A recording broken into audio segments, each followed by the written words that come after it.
explicação técnica da guerra, dos movimentos da guerra, foi espetacular. Eu vou fazer aquilo que a gente combinou e vou dar uma explicação um pouco mais geopolítica, né, pra gente criar todo esse pano de fundo que a gente quer fazer aí. Então, eu vou passar para mim mesmo e vou começar aqui a falar um pouco com vocês aqui das minhas anotações e das coisas que eu quero trazer para vocês, né? A primeira coisa que a gente tem que entender, né, é que a OTAN está usando a Ucrânia como uma ponta de lança, né? Tanto o exército ucraniano quanto o Estado ucraniano, ele vem sendo usado como uma ponta de lança. Isso não é sobre a soberania ucraniana, nunca foi. A gente sabe que o suco ferve de uma forma diferente. E a real é que, como o próprio João já disse, né, a Rússia está mantendo um cenário de gigantesca estabilidade no campo de batalha há meses, sabendo que o relógio está batendo a seu favor, né? Porque quando chega o inverno, e quando Dona Alemanha abriu mão do Nord Stream 2, e quando, né, começa a ficar frio, as cartinhas, quem vai distribuir essa partida de Uno é Dona Rússia, né? A Ucrânia vem sendo abastecida de armas aos borbotões, dia sim, dia também chegam toneladas e toneladas de equipamento, muitas vezes disfarçado com ajuda humanitária, né? Uma coisa que a gente tem que lembrar aqui também, não é desde hoje, é desde 2015. Porém, né, a partir de junho desse ano, o Biden, que a gente não sabe se a estratégia dele é um poker maluco de all-in, se é demência senil, o que é que o Biden está querendo, mas o Biden decidiu a partir de junho em começar a enviar mísseis de médio alcance para a guerra. O que significa enviar míssil de médio alcance? É a tentativa de dotar a Ucrânia da possibilidade de causar um fervor violento em Lugansk e em Donetsk, né, para criar um problema social. Por quê? Porque eles precisam de resolver isso antes do inverno. Agora, o que aconteceu? A Ucrânia atacou? Não, a Ucrânia não atacou, né? Tem toda a questão de condição técnica, né? E também tem uma questão de até que ponto que os europeus, que já viram que o bagulho deu muito ruim, né? E aqui a gente tem que fazer um breve adendo e ir para a primeira parte da guerra, né? Que o João já cobriu melhor aqui, né?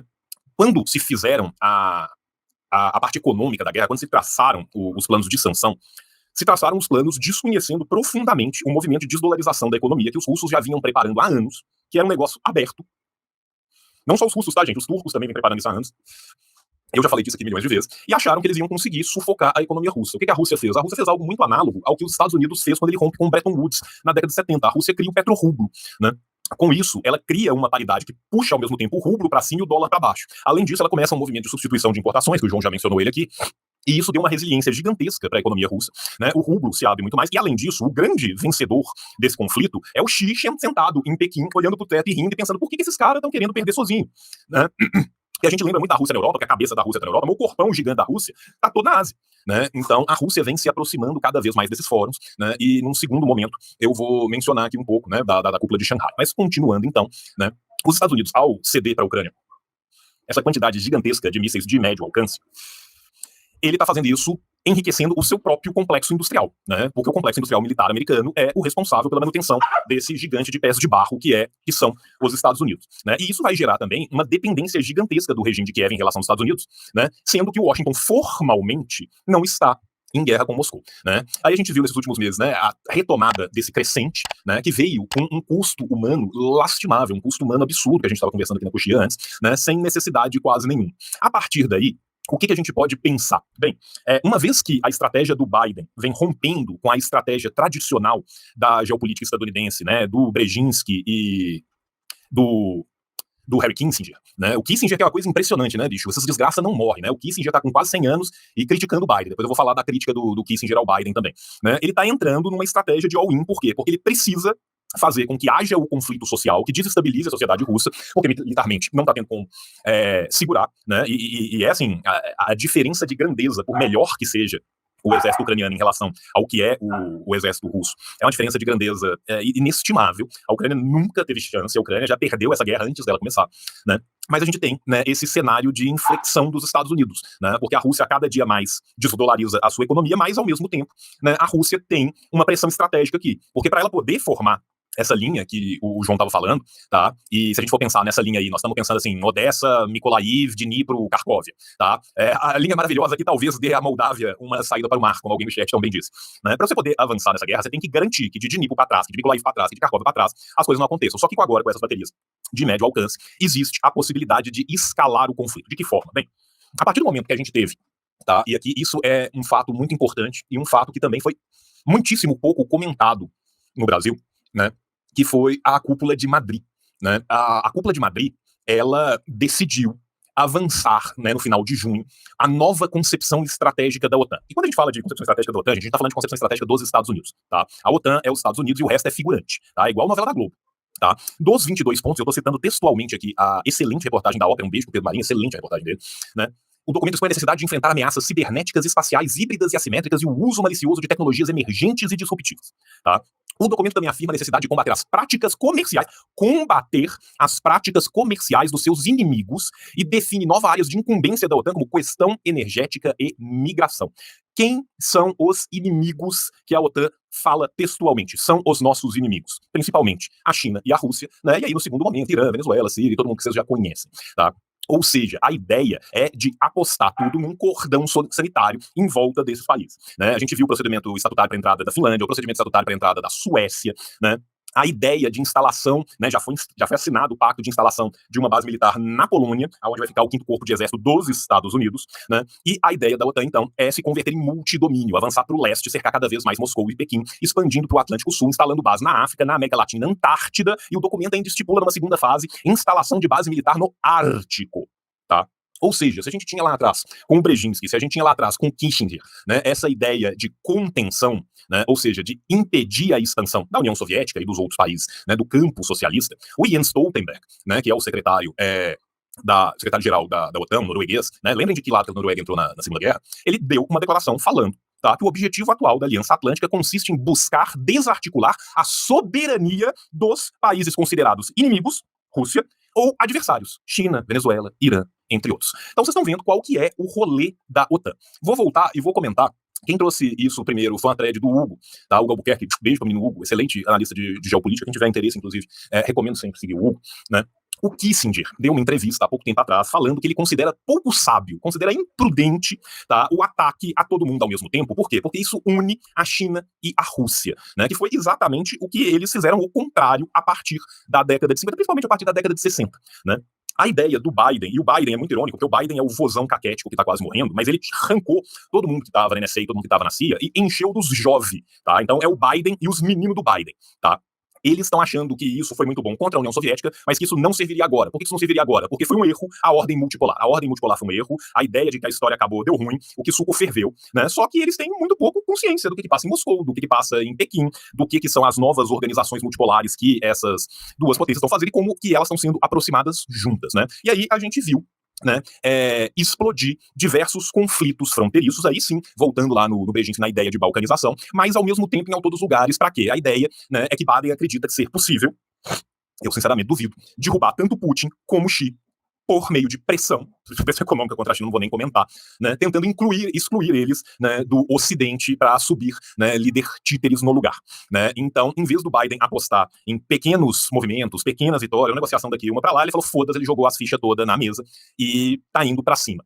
Né? A ideia é que a gente está quase que voltando à paranoia de Guerra Fria e isso também volta estrategicamente. Qual que é o problema disso? O problema disso é que a história não permite, a materialidade da prática não permite que o idealismo funcione se as pessoas tiverem muita fé nele, né? Por mais fé que tenham, né, os estadunidenses, que isso vai rolar, a real é que a gente já vive num outro mundo, né? Quando a gente pensa, por exemplo, que a OTAN está se organizando, né, literalmente, o que a OTAN falou? Nós estamos nos organizando para minar a soberania dos nossos adversários e dos nossos inimigos. Aí a gente vai e vê como que está funcionando como que está funcionando a Organização de Cooperação de Xangai, né? A Organização de Cooperação de Xangai, que começou com os 5 de Xangai, né, que era basicamente a Rússia, a China e 3 estados da 6, se eu não me engano, o Uzbequistão, o Cazaquistão e o Tajiquistão, e que hoje em dia, né, já tem mais de uma dezena de membros, com mais 3 pedindo para entrar e 9 vendo, né, desculpa, são 8 permanentes, né, que é China, Rússia, Cazaquistão, Kirguistão, Tajiquistão, Uzbequistão, Índia e Paquistão, o Irã terminando o procedimento de aprovação para entrar, 3 observadores na cúpula, Afeganistão, Bielorrússia e Mongólia, e 9 parceiros de diálogo, Azerbaijão, Armênia, Camboja, Nepal, Sri Lanka, Arábia Saudita,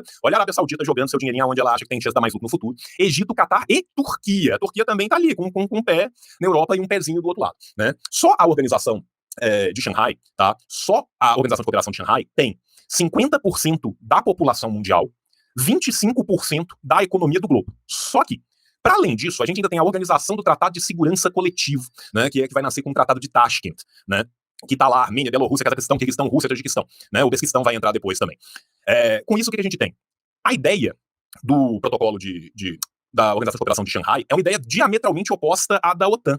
A ideia delas é, vou ler, fortalecer as relações de cooperação para garantir paz, estabilidade e desenvolvimento sustentável. A ideia deles é, vou ler outro pedaço, contribuição real para a diminuição dos conflitos fronteiriços, aumentando diversidade política, social e econômica dos respectivos países.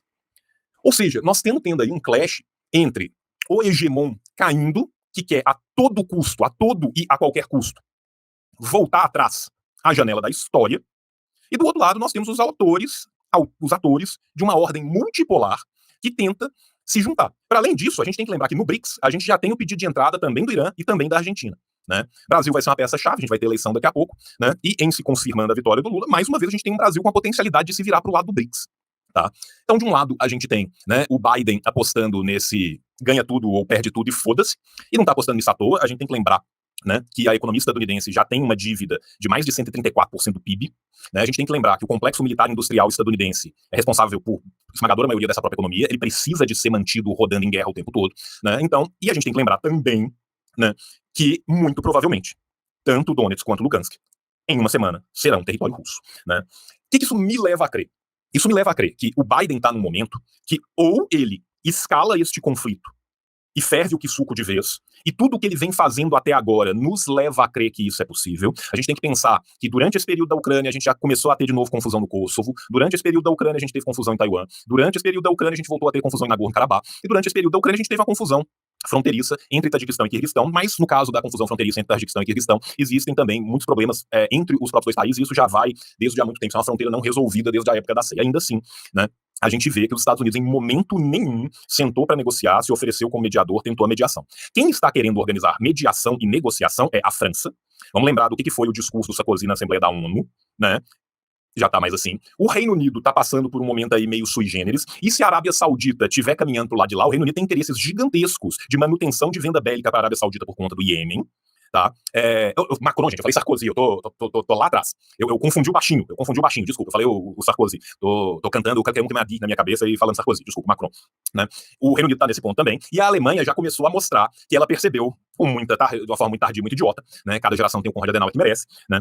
Que é a sua indústria a maior perdedora disso tudo. Né? Então, se o Biden jogar as cartas todas e falar, foda-se, é all-in mesmo, tô pondo aqui a cueca, vou no cartório passar meu cu no teu nome e tô colocando aqui a chave de casa e do carro em cima da mesa, aí a gente vai ver Kiev atacando Donetsk e Luhansk, e se isso acontecer, a Rússia vai ser obrigada a escalonar o conflito de uma forma que até agora ela vem optando por não fazê-lo. Lembrando, gente, que isso é um conflito que não começou hoje, esse conflito vem desde lá de trás, esse conflito é catapultado primeiro com o Euromaidan, né, para tirar a Ucrânia da égide da influência russa, depois isso vai ir pro Donbas, vai ir pra Crimeia, o que suco vem fervendo desde então. Tá? Então a gente tem que entender isso tudo, entender a pluralidade desses movimentos, e entender também que um outro ator que não quer guerra agora, desse tipo, desse tamanho, de jeito nenhum, é a China. Para a China ter estabilidade na Eurásia, e a médio prazo estabilidade no território russo, já contando com um novo território russo dentro da Ucrânia, é importantíssimo para a rota, né, para o Belt and Road Initiative, né, para a nossa famosíssima Rota da Seda. Né? Então, a China também está falando, não, gente, que isso, vamos dar uma negociada, vamos trocar ideia, mas ao mesmo tempo, quando teve a cúpula de Madrid, a Cimeira de Madrid, como diriam nossos queridos amigos tugas, né, que a China foi colocada como adversário da OTAN, a China respondeu, o Wai Jiaobu respondeu à altura e falou, qualquer interesse nosso que for prejudicado, ou qualquer interesse dos nossos parceiros que forem prejudicados, responderemos à altura. Então nós estamos aqui num momento de escalada de tensão, que pode vir a ser um momento de escalada do conflito. Né? Os próximos meses nos dirão, lembrando, né, que o senhor inverno está batendo a porta, né, e vai ficar difícil para o bancário dinamarquês se cobrir só com cobertor. Né? Era isso que eu queria trazer aqui para vocês hoje, tá? Para a gente poder pensar um pouco, né, sobre esse conflito de uma forma mais globalizada e entender, né, essas diferentes relações que ele tem.